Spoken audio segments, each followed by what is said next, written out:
Ouais, mais là, j'en ai plein la tronche, là, en fait. On y va? On y va.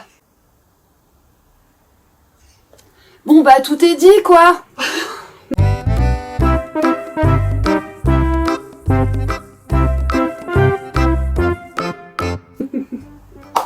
Alors, petite vidéo complètement au débeauté, complètement à l'arrache. Je profite d'un jour de pluie. Oui, Mazel Tov. Oui, moi je fais partie de ces gens qui, quand il pleut en été, je suis contente. Truc et astuce pour tous ceux qui se demanderaient pourquoi, comment tolérer les jours de mauvais temps et de... Ah oui, désolé, par contre la fenêtre est ouverte, donc vous avez toute la circulation dans la rue. Tant pis, hein, on va faire avec. Petit truc et astuce pour ceux qui veulent apprécier les jours de pluie, eh bien, plantez des graines, ayez des plantes d'extérieur, etc. Oui, parce que d'intérieur, forcément, ça compte pas, mais comme ça, à chaque fois qu'il pleut, vous dites « Yes, je vais pas avoir à arroser, cool, mes plantes vont être bien, etc. » Bon. Il n'y a pas besoin d'avoir un jardin, hein. Des petites plantes sur un balconnet ou sur un rebord de fenêtre, il y a des petites jardinières, vous pouvez installer ça facilement. Il y a moyen d'avoir des plantes, il y a toujours moyen d'avoir des plantes. Donc, petite vidéo pour répondre à cette question. Alors, c'est rigolo parce que, bon, question d'élèves qui me demandaient pourquoi toutes ces orchidées crevaient. On passera sur l'orthographe du mot orchidée, donc je vous remets là, hein, voilà comment ça s'écrit. Orchidée de la famille des orchidacées. Orchidiacées? J'ai un doute. Cette vidéo n'est pas du tout préparée, donc je vous préviens, ça va être en freestyle. Alors c'est drôle parce que donc, cet élève m'a posé cette question, et il y a quelques semaines, Madame Oisy, hein, que vous connaissez bien, collègue d'anglais, m'avait demandé « Ouais, mes orchidées, elles vont pas bien, elles sont chlasses, etc. Ça va pas. Comment je peux faire ?» Donc c'était très drôle. Et l'autre jour, voilà, ma mère, enfin hier en fait, ma mère m'a dit « Je vais balancer une orchidée, elle ressemble plus à rien, je l'ai pas assez arrosée, tout ça, ça va pas. » Je fais « Quoi ? Ne la jette pas, je vais m'en occuper, t'inquiète. » Donc c'est super, on va faire un sauvetage en direct. Donc le but de cette vidéo, c'est de vous expliquer un petit peu comment moi je fais. Alors attention, comment moi je fais.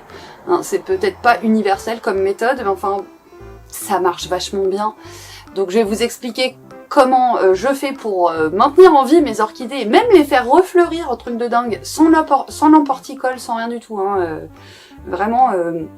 simple. Et l'intérêt, c'est de revenir sur un petit peu un principe de base qu'on voit en SVT, c'est-à-dire que pour comprendre pourquoi un truc dysfonctionne, il faut déjà comprendre comment il fonctionne en temps normal. Donc on va d'abord faire un petit point sur ce que sont les orchidées. Ben oui, parce que avant on a des orchidées à la maison, bon, super, hein, voilà, donc dans toutes les jardins. Ah, vous les voyez pas toutes, c'est dommage. Le cadre est pas bien fait, mais bon, il y a celle-ci, et puis il y a celle-ci aussi qui est toute jolie. Bon bref, avant de savoir comment prendre soin de quelque chose, il faut essayer de comprendre d'où il vient, comment il vit en temps normal, comment ça se passe dans son milieu naturel, voilà, bon bref, c'est pareil pour des pathologies, etc. Avant de comprendre une pathologie, il faut savoir comment l'organe fonctionne à la base, vous voyez, bon. Donc ça va être l'occasion de faire ça. Alors les orchidées, alors déjà ça vient...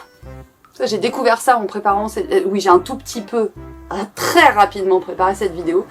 Et en fait, la seule préparation que j'ai faite, c'était d'aller voir l'étymologie du mot orchidée. Et ça vient de okris en grec, qui signifie testicule. Mais c'est pas ma faute, c'est pas moi, c'est les Grecs. Je veux dire, moi j'y suis pour rien. Hein. Donc okris, ça veut dire testicule, et parce que en fait, il y a certaines orchidées qui développent des sortes de tubercules. Et parfois les tubercules sont jumeaux, il y a 2 tubercules pour un pied d'orchidée, et ça ressemble à s'y méprendre à une paire de... Oui, bon, voilà, donc okris. Alors les orchidées, c'est pas juste... Alors bon, les classiques, hein, je vous sors les classiques, bon, genre ça... Attendez, je vais à nouveau faire n'importe quoi. Bon, les classiques de jardinerie, et la plus classique, c'est la Phalaenopsis, celle-ci, hein, d'accord, on la trouve partout, il n'y a vraiment aucune originalité là-dessus. Bon, là en fait il y a plusieurs variétés, mais enfin bon là je vous montre juste une variété très classique. Alors je tiens à dire quand même que cette Phalaenopsis m'a été offerte par des élèves il y a 2 ans, et chaque année elle refleurit. Je suis pas peu fière, Donc en fait les orchidées c'est hyper varié, hyper diversifié, vous avez je crois 25 000 à 30 000 espèces différentes, donc c'est quand même... énorme. Et puis l'aire de répartition est quand même assez vaste. Je vous la mettrai ici. Bon, globalement, quand même, la majorité des espèces d'orchidées se trouvent en milieu tropical. Mais pas que. On a même des orchidées françaises. Alors, je vous insérerai éventuellement le nom des orchidées françaises et européennes. Hyper rares, ne les cueillez pas s'il vous plaît, si vous allez vous balader et que vous tombez dessus, vous ne les cueillez pas, vous ne les touchez pas, ce sont des espèces protégées. Mais enfin, la plupart sont quand même tropicales, hein, on va pas se mentir, et voilà, donc je fais ça, alors que je suis maquillée pour une fois. Je rapproche le cadre parce que bon, oui, bon, bah vous les verrez pas, mais enfin c'est pas grave. C'est très malin, Marie, bravo. Donc la plupart des orchidées sont tropicales, et alors, j'étais persuadée, moi personnellement, que la majorité des orchidées étaient épiphytes. Épiphytes, ça veut dire quoi? Ça veut dire des plantes qui se développent sur le tronc, sur les branches, en hauteur d'autres arbres, en fait, dans la forêt tropicale. Donc elles ont des racines aériennes, alors je vous les montrerai, hein. Et en fait elles n'ont pas besoin de sol, elles sont pas dans la terre, elles poussent sur les troncs des autres arbres. Alors je pensais que c'était la majorité des cas, mais non, il y a aussi énormément d'orchidées terrestres, et je vous en reparlerai parce que moi les orchidées terrestres, j'y arrive pas. Ma méthode, alors voilà, ma méthode ne vaut, ce que je vais dire aujourd'hui, ne vaut que pour les orchidées de type épiphyte, parce que dès lors qu'il faut un substrat, je n'y arrive plus. Je vous le dis, j'ai essayé les orchidées bijoux, je me souviens plus de leur nom, mince, c'était quoi? Je ne sais plus. J'ai essayé, j'ai pas réussi parce que c'est très exigeant et bon, j'ai pas réussi. Mais là, j'ai trouvé une méthode pour les orchidées épiphytes qui sont globalement celles qu'on trouve en jardinerie. Donc c'est ça que je vais vous transmettre aujourd'hui. Voilà. Alors donc, alors moi je vais parler des orchidées épiphytes. Alors il existe aussi des orchidées dites saprophytes, c'est-à-dire qui font des associations avec des champignons. Je vous les mettrai comme ça pour indication, mais enfin ça pareil. Alors déjà, je pense qu'on ne les trouve pas dans le commerce, je pense que ce sont des plantes principalement sauvages, extrêmement menacées d'ailleurs, hein, mais voilà, c'est pas celle que vous trouverez, et l'élève qui m'a demandé pourquoi nos orchidées crèvent, il parlait des orchidées de base, hein, qu'on trouve en jardinerie, donc des épiphytes. Donc voilà, c'est pour ça que je vais répondre à ça principalement. Je ne suis pas du tout une spécialiste des orchidées. Alors quand même, les orchidées sont des plantes donc qu'on dit monocotylédones, c'est-à-dire que quand elles poussent, quand la graine germe, il n'y a pas deux petites feuilles, deux petits cotylédons qui se développent, mais seulement un, ce qui les rapproche pas mal de la famille des Liliacées, il me semble. Je vous remettrai la phylogénie des plantes et des angiospermes et justement l'extrait où on voit les orchidiacées, mais il me semble qu'elles sont plutôt proches des liliacées. Donc bref, monocotylédone, donc il n'y a qu'une petite feuille qui pousse au départ. Les graines sont toutes petites. C'est d'ailleurs assez rare de trouver des graines d'orchidées. Enfin, moi j'ai jamais vu. Alors autant elles fleurissent les miennes, autant elles ne sont pas, elles ne passent pas au stade fruit, parce qu'en fait elles sont pas pollinisées. Parce que, je vous explique, prenons celle-ci au hasard. Donc, une très jolie orchidée. Elles ont des fleurs dites zygomorphes, c'est-à-dire asymétriques. Alors c'est peut-être pas... Bon, en fait, c'est pas forcément le meilleur choix. Enfin, si, vous voyez bien qu'il y a un labelle inférieur, il y a un pétale modifié en dessous, et le reste de la fleur qui n'a pas tout à fait la même forme, c'est-à-dire c'est pas comme une marguerite ou quoi, hein, d'accord? Donc la fleur est asymétrique, et en fait le principe c'est que entre l'odeur et la forme de la fleur, c'est pour ça qu'elles sont si appréciées, hein, les fleurs sont complètement incroyables, entre l'odeur et la forme de la fleur, eh bien les pollinisateurs sont leurrés, viennent butiner la fleur, et en fait c'est pas pour aller chercher du nectar, là pour le coup c'est vraiment parce que les pollinisateurs pensent que c'est un partenaire sexuel potentiel, et donc il y a un pseudo-accouplement avec la fleur, et au passage le pollinisateur va se recouvrir de pollen.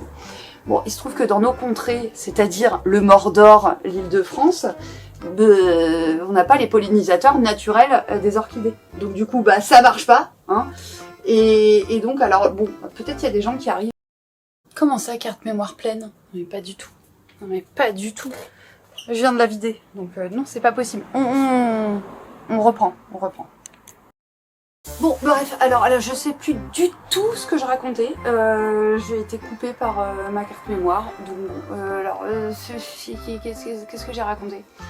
Ce serait bien que j'aille revoir la vidéo. Bon, peu importe, on va faire comme ça. Donc voilà, donc ce sont majoritairement les orchidées des plantes épiphytes et qui sont donc du coup adaptées à des milieux relativement exigeants parce que bon. Alors, la majorité, encore une fois, des orchidées sont en milieu tropical, donc milieu très chaud, et sont épiphytes, c'est-à-dire qu'elles n'ont pas besoin de sol, elles ont des racines aériennes. Alors, je vais vous les montrer. Par exemple là. Elles ont des racines aériennes légèrement chlorophylliennes, vous voyez, légèrement vertes, et donc qui leur permettent de capter l'eau, l'humidité ambiante. Elles ont également une autre adaptation, c'est qu'elles sont en métabolisme dit CAM. C'est-à-dire que, contrairement à d'autres plantes qui sont en métabolisme C4, elles fixent le dioxyde de carbone dans une seule catégorie de cellules et non pas dans deux types de cellules différents. Et elles fixent ce dioxyde de carbone principalement la nuit. Donc pour tous ceux qui souhaiteraient avoir une pièce de vie oxygénée, bah, c'est pas plus mal parce que la nuit, contrairement aux autres plantes, elles ne relarguent pas du CO2, elles le captent au contraire parce que la journée, justement, elles ont leur stomate fermé pour éviter la perte en eau. Il existe tout un tas d'orchidées. Alors moi, je vais vous parler des orchidées de jardinerie. Alors, les classiques, les super classiques, voilà, prenons celle-ci parce qu'on l'a pas vue encore. Sinon on l'a peut-être vu, je sais plus ce que j'ai montré, ça y est je suis déjà paumée. Les Phalaenopsis, donc ça c'est les super classiques, hein, c'est celles qu'on trouve alors avec plein de coloris différents sélectionnés par les horticulteurs. Bon, celle-ci est mauve, c'est une refloraison ça. Hein. Qu'est-ce que j'ai d'autre comme Phalaenopsis? J'ai celle-ci. Voilà, avec des petites taches, voilà, comme ça. J'arrive plus à me souvenir si je vous ai parlé de la pollinisation complètement. Ah mais c'est ça, j'étais en train de vous parler de la pollinisation. Bon, je vous en montre une autre. Alors là c'est un mix de Phalaenopsis assez différentes. Bon, là c'est une refloraison de cette année. Et puis vous voyez qu'on peut avoir des variégations sur les feuillages assez sympas. Bon là j'en ai plusieurs, il va falloir que je les sépare, mais voilà. Oui, donc la pollinisation, c'est ça que je vous disais tout à l'heure. En fait, donc les mâles des insectes pollinisateurs font ce qu'on appelle une pseudo-copulation sur ces fleurs qui miment un petit peu l'aspect de la partenaire sexuelle. Et donc, en faisant une pseudo-copulation, ils se recouvrent de pollen. Alors pareil, autre adaptation des orchidées au milieu un petit peu difficile, elles ont très peu d'étamines, donc du coup elles ont une pollinisation qui est un petit peu complexe et qui nécessite d'avoir le bon pollinisateur. Alors, un exemple classique là-dedans, c'est la vanille. Alors ça c'est de la tentative de récupération de vanille hein, que j'avais tenté de mettre en substrat et ça n'a pas marché, donc en terreau, etc. et ça n'a pas marché, donc je les ai remises en eau. Voilà, donc ça c'est de la vanille variegata, vous voyez, qui est pas totalement verte. Donc c'est vraiment ça qui donnera ensuite des fleurs, je l'espère, et des gousses de vanille.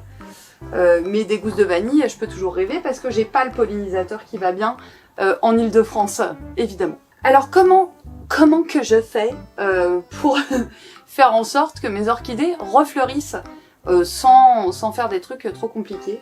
Bah, alors, les orchidées, alors voilà, donc je vous explique. Ma mère m'a apporté hier cette orchidée en me disant je la balance, j'ai oublié de l'arroser, regarde, elle va pas bien. Oui, effectivement, elle est pas bien.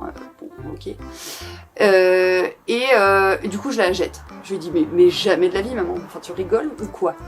Donc, comment on procède avec ce genre d'orchidées? Eh bien, tout simplement, on les met en général dans des substrats. Alors, vous voyez très bien les racines aériennes qui sont ici, qui se développent quand même malgré tout. Hein. Mais en réalité, ces plantes ont besoin de quoi? Elles ont besoin de chaleur, donc on les garde en intérieur. Elles ont besoin d'humidité, d'accord? Mais elles n'ont pas besoin d'un sol, parce que ce sont des épiphytes, encore une fois. Donc elles n'ont pas besoin de terreau, hein, si vous voulez. Alors, en général, on vous les vend dans des pots extrêmement perforés sur le dessous. donc très aéré, et puis avec un substrat à base de, je vais vous montrer ça, hein, à base d'écorce de coco, voilà, moi je fous tout par terre, super.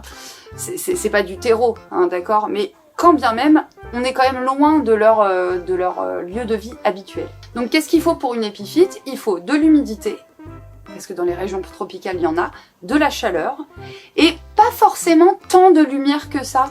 Il faut de la lumière évidemment, mais c'est des plantes épiphytes, mais qui quand même se développent sur les strates plutôt inférieures, plutôt basses de la forêt, et donc elles n'ont pas accès à un soleil direct permanent. Donc du coup, bah alors voilà, erreur que j'ai faite. Alors ça a refleuri quand même, hein. Mais voilà, moi j'avais mis mes orchidées en pot comme ça, je vous expliquerai comment ensuite. Ça a refleuri très bien, mais je les avais mises en bord de fenêtre et voilà ce qui se passe. Brûlure. Brûlure parce que soleil direct et c'est trop pour ces plantes-là. Elles ont besoin de luminosité, mais pas tant que ça. Donc là, ça a cramé et là, ça a cramé aussi. Vous voyez? Donc, bon, c'est pas grave, hein, ça va pas les buter. Elles me refont des feuilles et des fleurs, donc tout va bien.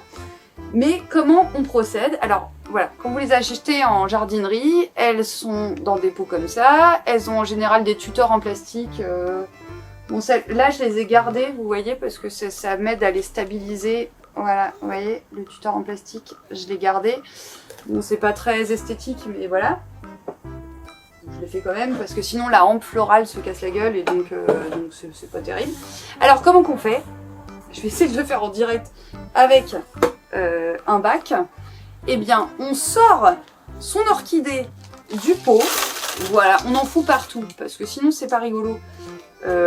S'il n'y a pas de ménage à faire après, franchement, bon.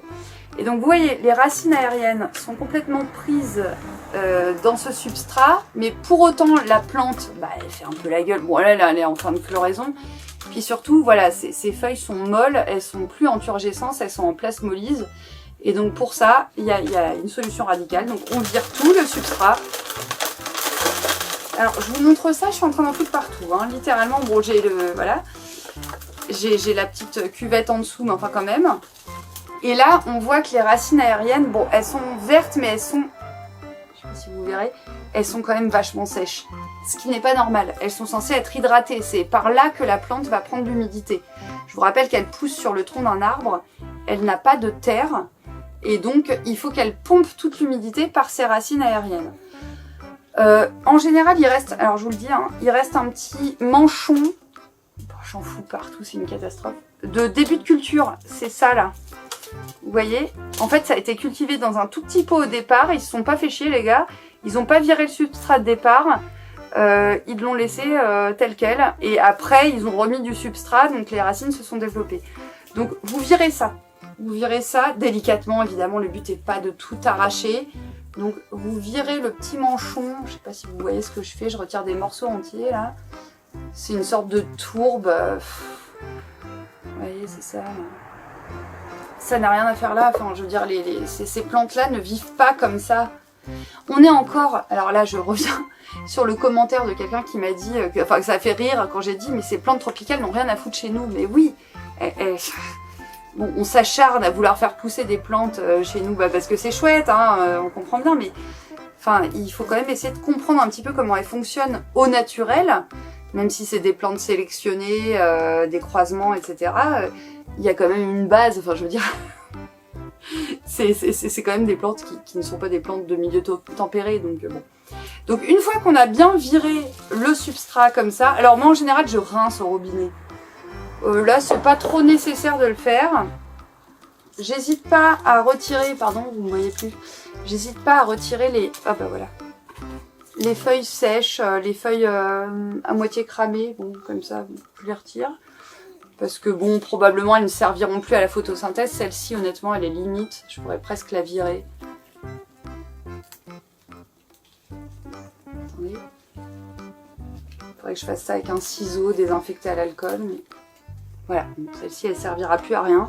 Donc, je lui redonne une petite fraîcheur, d'accord? Et une fois que c'est fait, alors moi, ma technique consiste à prendre un pot en verre, C'est des pots à contenant alimentaire, vous savez, pour mettre ce que vous voulez, hein, des pâtes ou quoi.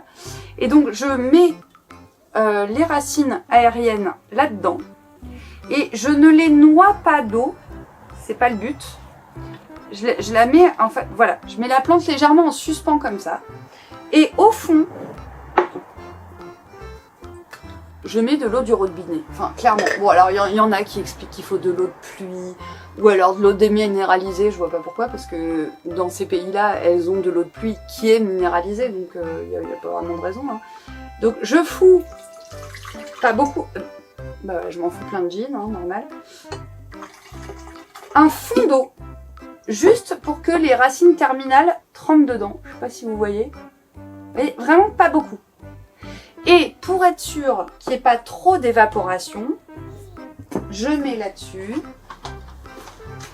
un petit film plastique. Alors oui, je sais, c'est pas très écolo, mais enfin bon, franchement, j'ai pas trouvé mieux. Alors c'est pas très joli, hein, le montage est pas hyper joli, on est d'accord. Enfin, on s'en fout, le but c'est que ça aille bien. Donc je fais des petites bandes comme ça, et puis j'entoure, bah j'essaye... En fait, j'essaye d'éviter l'évaporation excessive au niveau de la plante. Donc, j'essaye de faire comme un capuchon, comme ça. Je vais en remettre une. Une petite. Hop. Voilà. Je la remets de l'autre côté. Parfois, je suis obligée d'en mettre en travers. Bon, bref. Hop.